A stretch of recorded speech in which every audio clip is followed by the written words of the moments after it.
एक बार माता पार्वती भगवान शिव के पास आती है और कहती है, हे प्रभु, मेरे मन में एक प्रश्न उठ रहा था, उसी का उत्तर प्राप्त करने हेतु आई हो।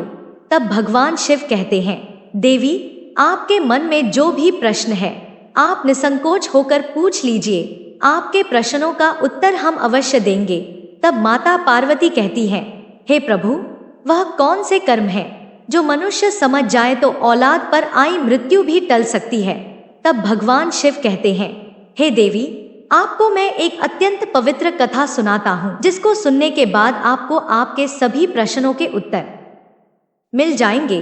तब देवी पार्वती कहती है, हे प्रभु, आप इस कथा को सुनाइए, मैं मन और ध्यान लगाकर इस कथा को पूरा सुनूंगी।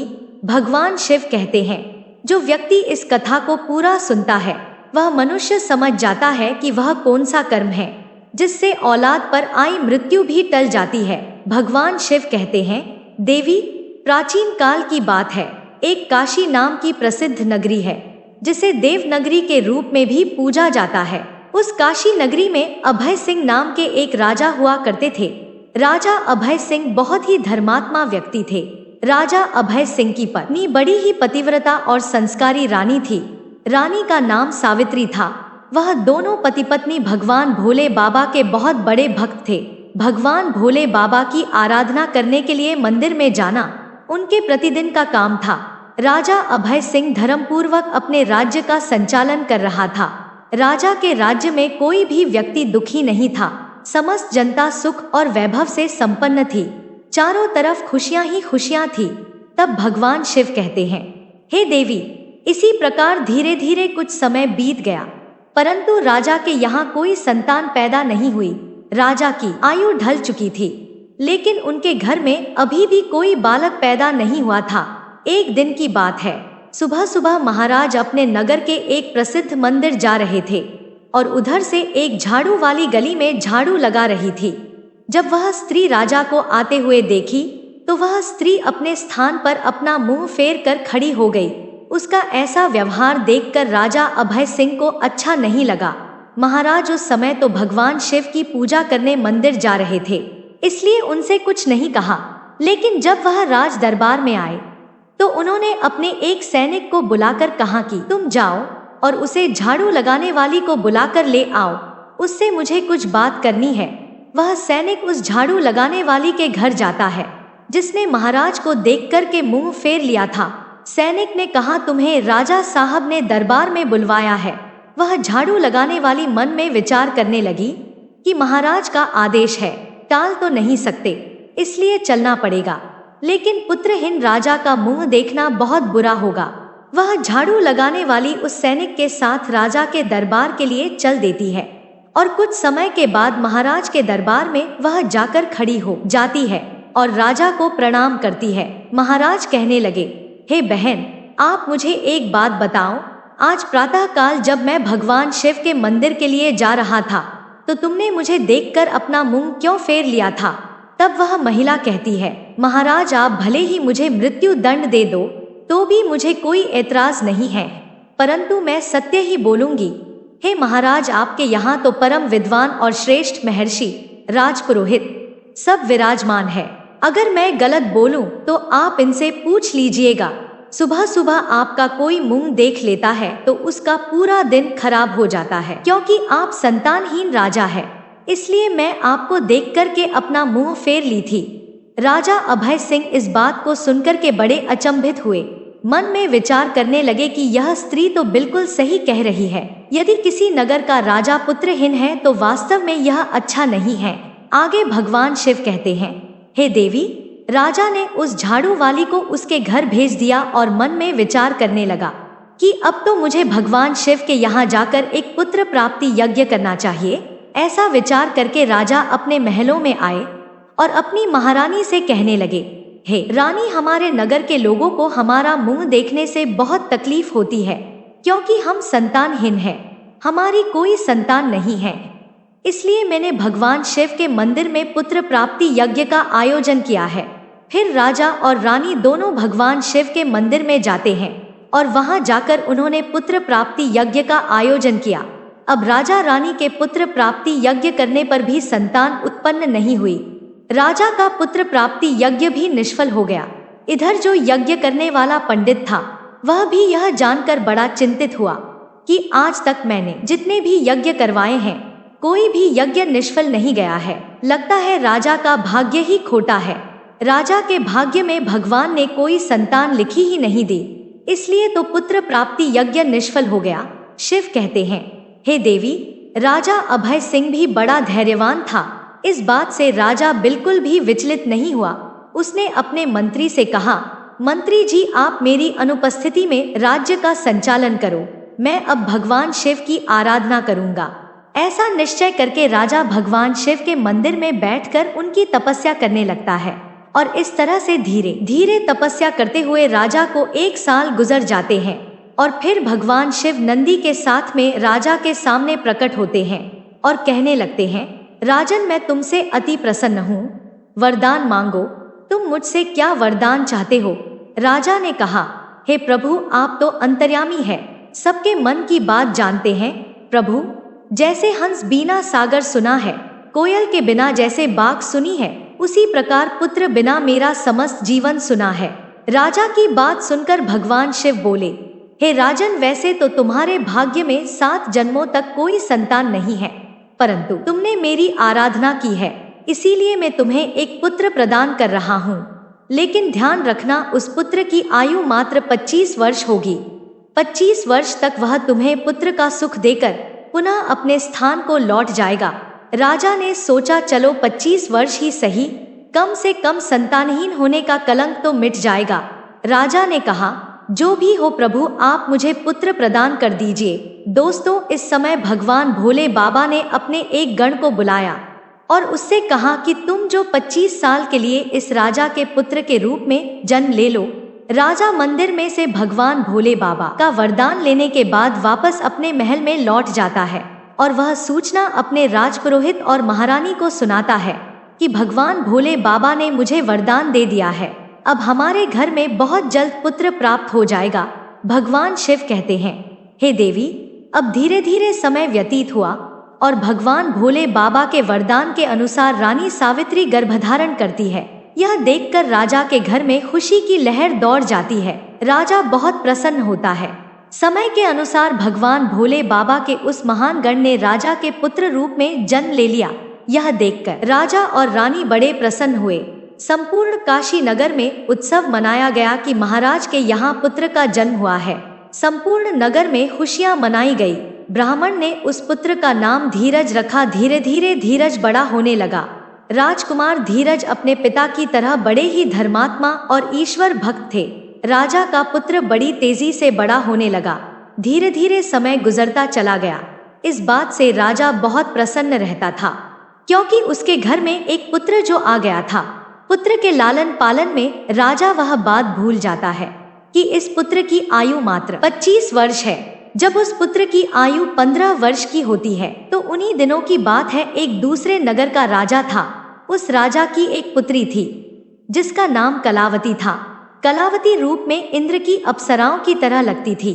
वह एक परम सुंदरी कन्या थी। वह कन्या भी बड़ा दान धर्म किया करती थी।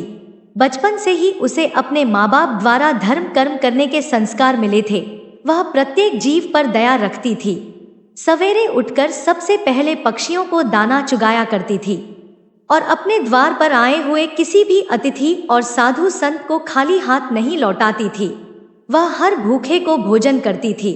वह कन्या भी इधर धीरे धीरे बड़ी हो जाती है। महाराज तेज सिंह ने जब राजा अभय सिंह के पुत्र धीरज के बारे में सुना कि महाराज अभय सिंह का एक बड़ा धर्मात्मा और तेजस्वी पुत्र है, ऐसा विचार करके राजा तेज सिंह ने अपनी कन्या का रिश्ता राजा अभय सिंह के यहाँ भिजवा दिया। उधर राजा अभय सिंह ने मन में विचार किया कि मेरे पुत्र की आयु मात्र 25 वर्ष है, मुझे इसका विवाह कर लेना चाहिए और इसके यहाँ कोई पुत्र पैदा हो जाएगा तो मेरा भी वंश आगे बढ़ जाएगा। ऐसा सोच विचार कर राजा अभय सिंह ने अपने राजकुमार का रिश्ता तय कर लिया और कुछ समय में ही राजकुमारी कलावती का राजकुमार धीरज के साथ विवाह हो जाता है।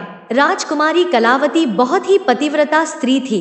उसका एक नियम यह भी था कि वह भोजन तब तक नहीं करती थी जब तक किसी भूखे प्राणी को भोजन नहीं करा देती। धीरे धीरे समय गुजरता गया। भगवान शिव कहते हैं कि देवी, इधर राजा अभय सिंह को लगने लगा कि उसके पुत्र की मृत्यु का दिन नजदीक आ रहा है। उसकी 25 वर्ष की आयु पूरी होने वाली थी। राजा तो पहले से ही जानता था, क्योंकि भगवान भोले बाबा ने उसे सब कुछ बता दिया था कि आपके पुत्र की आयु मात्र 25 वर्ष की होगी। राजा ने यह बात किसी को नहीं बताई थी। धीरे धीरे राजा की चिंता बढ़ती जा रही थी। जैसे जैसे राजकुमार की उम्र बढ़ रही थी, वैसे वैसे राजा की चिंता बढ़ रही थी। धीरे धीरे जब राजकुमार की आयु में मात्र 4 दिन शेष रह गए, तो राजा सोचने लगा कि अब मैं क्या करूं? मेरा पुत्र तो 4 दिन के बाद मृत्यु को प्राप्त हो जाएगा। अब राजा बीमार पड़ जाता है। वह पुत्र की मृत्यु की बात सबको बताकर उन्हें भी चिंता में नहीं डालना चाहता था। अब तो राजा ने भोजन करना छोड़ दिया। इधर जब वह दिन आ गया जिस दिन उसके पुत्र की मृत्यु होने वाली थी, उस दिन राजा सुबह से ही भगवान भोले बाबा के ध्यान में डूब गया। कहने लगा, हे प्रभु, पुत्र के जाने का दुख सहन करने की मुझे शक्ति प्रदान करिए। विधि के लिखे को तो कोई नहीं बदल सकता। जो होना है वह तो होकर ही रहेगा। उस राजकुमार की जो नवविवाहिता पत्नी थी, वह प्रतिदिन भूखे को भोजन कराया करती थी, पक्षियों को दाना चुगाया करती थी। रोज की तरह उस दिन भी वह अपने धर्म कर्म में लगी हुई थी। इधर यमलोक में यमराज ने देखा कि आज राजकुमार धीरज की मृत्यु का दिन है, तो यमराज तुरंत अपने 2 दूतों को आदेश दे देते हैं कि जाओ, अब से अगले पहर के बाद तुम्हें राजकुमार धीरज के प्राण उसके शरीर से निकाल कर लाने हैं। राजकुमार धीरज के प्राण तुम ऐसे नहीं निकाल सकते। इसके लिए तुम्हें एक सर्प के पास जाना होगा और उसे राजकुमार की मृत्यु के लिए उसे प्रोत्साहित करना होगा, क्योंकि उस राजकुमार की मृत्यु सर्प के डसने से ही होगी। कोई सर्प उसे डसेगा, तभी तुम उसके प्राण हर सकते हो। यमराज ने अपने दोनों दूतों से कहा कि जाओ और शीघ्रता से अपना काम करो। यमराज की आज्ञा पाते ही 2 यमदूत राजकुमार धीरज के प्राण लेने के लिए चल दिए। और उधर यमराज की माया से प्रेरित होकर एक सर्प मन में विचार करने लगा कि आज मुझे राजमहल में प्रवेश करना चाहिए। अब वह सर्प तो यमराज से प्रेरित था, इसलिए घूमता हुआ वह राजकुमार की बेड़ पर पहुंच जाता है। जहां राजकुमार सोता था, वहां जाकर राजकुमार के बिस्तर के पास बैठ जाता है। यमराज के दोनों दूत राजमहल के द्वार पर खड़े हो जाते हैं और समय पूरा होने का इंतजार करने लगते हैं। सोचते हैं, कब यह नाग उस राजकुमार को डसेगा, तब हम उसके प्राणों को लेकर यमलोक जाएंगे। इस प्रकार यम के दूत विचार कर ही रहे होते हैं। तभी क्या होता है, किसी दूसरे एक गांव में एक गरीब व्यक्ति रहता था। उसकी पुत्री थी। उस पुत्री का विवाह उन्होंने समय पर कर दिया, परंतु उस पुत्री का जो पति था वह बहुत मदिरा पिता था और जुआ खेलने वैश्यगण करना उसका काम था। इसलिए वह उस गरीब की पुत्री को हमेशा परेशान किया करता था, उसको मारता पिटता था, उसे घर से निकालना चाहता था। उस गरीब की पुत्री वहां अपने पति के साथ कुछ समय तक रहती रही। उसके बाद वह गर्भधारण करती है और एक दिन वह अपने पति की मारपीट से तंग आकर अपने पिता के घर चली आती है। उस लड़की का पिता बूढ़ा हो चुका था, इसलिए उसकी कुछ कमाई नहीं हो पाती थी। वह बेचारा भी भीख मांग कर खाता था, भीख मांगता और तीनों प्राणियों का पालन पोषण करता था। इधर जब 9 माह का समय पूरा हुआ तो उसकी पुत्री ने एक पुत्र को जन्म दिया और पुत्र को जन्म देने के बाद उसे बहुत तेज भूख लगी और भोजन की आवश्यकता पड़ी, क्योंकि जो प्रसव काल की भूख होती है वह बहुत तेज होती है। अब वह अपने पिता से भोजन मांगती है। वह बेचारा गरीब ब्राह्मण भोजन लेने के लिए आसपास के गांव में चला जाता है, लेकिन उसके रोज रोज मांगने के कारण उसे लोग भीख भी नहीं देते हैं और उस गरीब को कोई भी खाने को भोजन नहीं देता है। उधर उस लड़की की भूख उसे बहुत बेचैन करती जा रही थी। तो वह लड़की अपने पिता से कहने लगी, पिताजी, मैं भूख के मारे मरी जा रही हूँ। बिना भोजन के 3 दिन हो चुके हैं। तुम्हें कुछ भीख में मिला हो तो मुझे खाने को दे दो, नहीं तो मैं मेरे बच्चे को ही खा जाऊंगी। तब वह बूढ़ा आदमी कहता है कि पुत्री, तुम इस पुत्र को मत खाना, मैं आज कोशिश करता हूँ। मैं अभी भोजन मांगने के लिए कहीं जाता हूँ। अगर कहीं से कुछ मिल जाता है तो मैं तुम्हें लाकर दे दूंगा। आज मैं काशी नगर में जाऊंगा, वहाँ के जो राजा है उनके उनके द्वार पर जाकर उनसे कुछ मांगूंगा। यदि कुछ खाने को मिला तो मैं तुम्हें लाकर अवश्य दूंगा। ऐसा विचार करके वह बूढ़ा पिता चल देता है और इधर जो राजकुमार की धर्मपत्नी कलावती थी, वह रोजाना गरीबों को भोजन करवाती थी। उस दिन महाराज तो बीमार पड़े थे, क्योंकि पुत्र मोह के कारण वह अपने कक्ष में पड़े हुए थे। इसलिए आज उसने गरीबों को कोई भोजन तो नहीं कराया, परंतु उसने अपने पति के लिए जो भोजन बनाया था उसमें कई प्रकार के व्यंजनों से और पकवानों से सजा करके भोजन का स्थान सजाकर उसने रख दिया था कि उसके पति आएंगे तो वह उन्हें भोजन करा देगी। लेकिन इतने में वह बूढ़ा आदमी उसके द्वारा पर पहुंच जाता है। इधर राजकुमार धीरज की पत्नी कलावती को द्वार पर खड़ा हुआ दिनहीन वृद्ध आदमी दिखाई दे जाता है और उसे देख करके उसे दया आ जाती है। बूढ़े आदमी ने उसकी तरफ देखा और कहने लगा है, बेटी, यदि मुझे इस समय कुछ भोजन मिल जाए तो तुम्हारा बड़ा एहसान होगा। रानी ने देखा कि यह कोई गरीब आदमी है और मुझसे भोजन मांग रहा है। यह भोजन तो मैंने अपने पति के लिए बनाया है, अगर यह भोजन मैं इसे दे दूंगी तो मेरा पति क्या खाएगा। फिर उसने सोचा कि मेरे पति तो अभी आए भी नहीं हैं, वह अपने बीमार पिता के पास बैठे हैं, इसलिए मैं यह भोजन इस बेचारे गरीब व्यक्ति को दे देती हूँ। मेरे पति आ जाएंगे तो मैं उनके लिए और भोजन तैयार कर दूंगी। इतना कहकर राजकुमारी कलावती ने जो भोजन अपने पति के लिए बनाकर रखा था, उन स्वादिष्ट व्यंजनों से सजी हुई थाली उस गरीब बूढ़े आदमी को दे दी। बूढ़ा आदमी उस भोजन को लेकर चला जाता है। वह बड़ी शीघ्रता से चलता हुआ भोजन को लेकर के अपने घर आ जाता है, क्योंकि उसकी पुत्री 3 दिन से भूखी थी। और उधर क्या होता है, जो राजा का पुत्र था, अपने पिता की देखभाल करने के बाद, उनको वैद्य को दिखाने के बाद राजा के कक्ष से निकलकर अपने कक्ष की ओर जाने लगता है। उसके महल के द्वार पर 2 यमदूत तैयार खड़े थे और वह नाग उसको डसने के लिए उसके बिस्तर पर बैठा हुआ था। उधर उस वृद्ध ने वह भोजन ले जाकर अपनी पुत्री को दे दिया। तब भगवान शिव कहते हैं, हे देवी, आप यह ध्यान रखें कि किसी भी विपत्ति को टालने के लिए आपको एक संकेत मात्र मिलता है, और यदि आप उस समय को पहचान गए, उस संकट को समझ गए, तो बड़ी से बड़ी विपत्ति भी टाली जा सकती है। राजकुमार ने अपने कक्ष में जाने के लिए जब सीढ़ियों पर पैर रखा तो उसे छींक आ गई। उधर उसका निर्धारित समय पूरा होने वाला था। यम के दूत बड़े उतावले हो रहे थे कि 1 पहर का समय पूरा होने वाला है, उसमें कुछ ही क्षण शेष बचे हैं। साथ ही साथ उधर वह नाग गुस्से में बैठा हुआ उसके आने का इंतजार कर रहा था कि वह राजकुमार आएगा और उसे मैं डस लूंगा। उधर उस बूढ़े आदमी ने भोजन ले जाकर अपनी बेटी को दे दिया। लड़की ने जब भोजन खाया तो पूछने लगी, पिताजी, यह भोजन आपको किसने दिया है? लड़की के पिता ने कहा, पुत्री, यह भोजन यहाँ की महारानी ने दिया है। यहाँ के राजा की जो पुत्र वधू है, उसने मुझ पर दया करके यह स्वादिष्ट भोजन मुझे दिया है। भोजन देखकर लड़की की आत्मा से दुआ निकलने लगी। वह भगवान से प्रार्थना करने लगी और कहने लगी, हे भगवान, जिसने भी यह भोजन दिया है उसका सुहाग अमर हो जाए और वह सदैव सौभाग्यवती बनकर रहे। जैसे ही वह उस भोजन का निवाला अपने मुंह के अंदर ले जाती है, उस समय उसकी आत्मा से आशीर्वाद निकलता है कि उसका पति अमर हो जाए। आगे भगवान शिव कहते हैं, सच्ची आत्मा से निकला हुआ आशीर्वाद जरूर फलित होता है। अब इधर लड़की का आशीर्वाद भगवान के पास जाता है, देवों के देव महादेव के पास पहुंचता है। तो भगवान भोले बाबा का सिंहासन हिल गया कि यह क्या हुआ, मेरा सिंहासन क्यों हिल रहा है। भगवान भोले बाबा मन में विचार करने लगे कि दुनिया में ऐसा क्या घटित होने वाला है।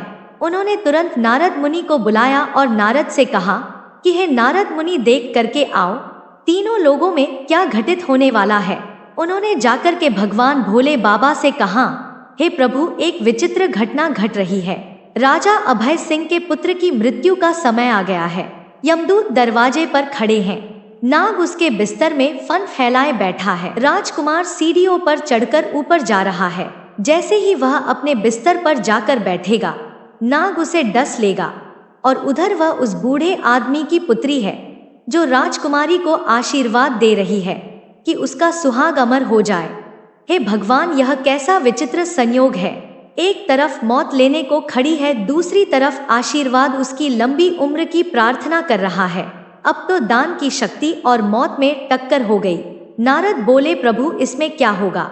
भगवान भोले बाबा बोले, जो विधाता ने निश्चित कर दिया है वही होगा, देखते रहिए सब अच्छा ही होगा। उसके बाद भगवान भोले बाबा वहां से अंतर्ध्यान हो जाते हैं। उधर वह राजकुमार सीढ़ियों पर चढ़कर अपने पलंग की ओर बढ़ रहा होता है।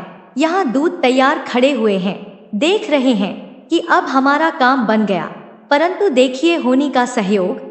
राजकुमार अपने बिस्तर पर जाकर बैठता है तो उधर दान की शक्ति बीच में आकर खड़ी हो गई, जिसके कारण नाग बेहोश हो गया। उससे चला भी नहीं जा रहा था, आगे बढ़ने की शक्ति नहीं रही। नाग सोचने लगा कि मैं तो इस राजकुमार को डसने आया था, पर मुझसे तो अब चला भी नहीं जा रहा है। यह सब क्या हो रहा है? यह सब उस आशीर्वाद का प्रभाव था जो उस भूखी लड़की ने दिया था। भगवान शिव कहते हैं, हे देवी, जब श्राप लग जाता है तो आशीर्वाद भी लगता है। राजकुमार और नाग के बीच में आशीर्वाद आकर खड़ा हो गया। राजकुमारी का दान मृत्यु को आगे नहीं बढ़ने दे रहा था। यमदूत उस दान की शक्ति से कहने लगे कि तुम यहाँ से लौट जाओ, हमें हमारा काम करने दो, हम इसको लेने आए हैं, इसके प्राण लेकर जाएंगे। तो दान की शक्ति और उस लड़की का आशीर्वाद कहने लगा, कभी नहीं, ऐसा कभी नहीं होगा कि हमारे होते हुए तुम इसके प्राणों का हरण कर सको। अब तो दोनों में बहस आरंभ हो जाती है और यम के दूत वापस यमलोक को चले गए और यमराज से कहा, महाराज यह कैसी विडंबना है। यमराज ने कहा, तुम लोग खाली कैसे आ गए? तुम्हें तो राजकुमार धीरज के प्राण लेने भेजा था। स्वामी, उसके प्राणों को लाने में एक बड़ी बाधा बीच में खड़ी है, उनके आगे हमारा कोई जोर नहीं चल पाया। यमराज ने कहा, ऐसी कौन सी बाधा है जो मृत्यु के मार्ग में रोड़ा बन रही है? दोनों यमदूतों ने बताया है, आशीर्वाद की शक्ति। इतनी बात सुनकर यमराज बोले, हमें लगता है तुम लोग बूढ़े हो गए हो, मैं जाकर देखता हूँ कि कौन सी बाधा राजकुमार के प्राण लाने से रोकती है। फिर यमराज धरती लोक पर स्वयं ही आए। उधर भगवान भोले बाबा ने मन में सोचा कि अब मुझे इनमें समझौता करना होगा, और अगर यमराज हार गए तो यह प्रकृति के नियमों का उल्लंघन होगा। यमराज जब वहां उपस्थित हुए तो वहीं भगवान शिव जी भी प्रकट हो गए। यमराज ने भगवान भोले बाबा को देखा तो भगवान भोले बाबा को देख करके उनके चरणों में प्रणाम किया। भगवान यमराज से बोले, हे यमराज, आप नहीं जानते हो, आपके विधान के अनुसार इसकी आयु पूर्ण हो चुकी है, परंतु आप मुझे यह बताइए कि क्या श्राप नहीं लगता? श्राप तो श्री हरि विष्णु को और ब्रह्मा जी को भी झेलने पड़े थे। क्या आपने श्राप के कारण मृत्यु लोक में जन्म नहीं लिया था? यमराज कहने लगे, हे प्रभु, वह तो मुझे ऋषि के श्राप का मान रखना था। तो भगवान शिव बोले कि जब तुम एक श्राप का मान रख सकते हो तो उसी तरह से किसी की आत्मा से निकलने वाले आशीर्वाद का भी मान रख सकते हो। उसे आप कैसे निष्फल कर सकते हो? यमराज भगवान भोले बाबा से बोले, हे प्रभु, अब इसका उपाय आप ही बताइए, मैं क्या कर सकता हूँ? तो भगवान भोले बाबा यमराज से बोले कि आप इस राजकुमार की आयु 110 वर्ष कर दीजिए और 110 वर्ष के बाद इसको आप ले जाना। यह उसे शक्ति के आशीर्वाद के कारण और वरदान के कारण मृत्यु के योग्य नहीं रहा है, इसलिए मृत्यु को इसने जीत लिया है। भगवान भोले बाबा के कहने पर यमराज ने प्रकृति के नियमों में परिवर्तन कर दिया और राजकुमार धीरज की आयु को बढ़ाकर 110 वर्ष कर दिया। उसके बाद यमराज यमलोक को वापस लौट गए। इधर राजकुमार धीरज की आयु 110 वर्ष की हो जाती है। भगवान शिव कहते हैं, हे पार्वती, इस प्रकार से एक भूखे को भोजन दान देने पर राजा की औलाद पर आई मृत्यु भी टल गई। इसीलिए तो मनुष्य के अच्छे कर्म, दया भाव, दिनहीन की सेवा मृत्यु को भी टालने का सामर्थ्य रखती है। लेकिन मनुष्य यह देखना चाहिए कि जिसको वह दान दे रहे हैं वह उस दान का पात्र होना चाहिए, अर्थात वह दान देने के योग्य है या नहीं। यदि मनुष्य सुपात्र को दान देते हैं तो उस दान के सामने मौत भी पराजित हो जाती है। यदि कोई व्यक्ति किसी की सेवा करके और उसके कठिन समय में काम आकर उसकी मदद करते हैं और यदि किसी का आशीर्वाद लेते हैं तो वह आशीर्वाद मृत्यु को भी टाल सकता है। दान की और आशीर्वाद की शक्ति बहुत बड़ी होती है। शक्ति से बड़ा संकट भी टल जाता है। इस प्रकार से भगवान शिव ने देवी पार्वती को बताया है कि वह कौन से कर्म हैं जो औलाद पर आई मृत्यु भी टाल सकते हैं। दोस्तों, कहानी कैसी लगी कमेंट करके जरूर बताएं और वीडियो को लाइक और चैनल को सब्सक्राइब करके बेल आइकन को प्रेस कर लीजिए, जिससे आप प्राचीन कथाओं और कहानियों से जुड़े रहे।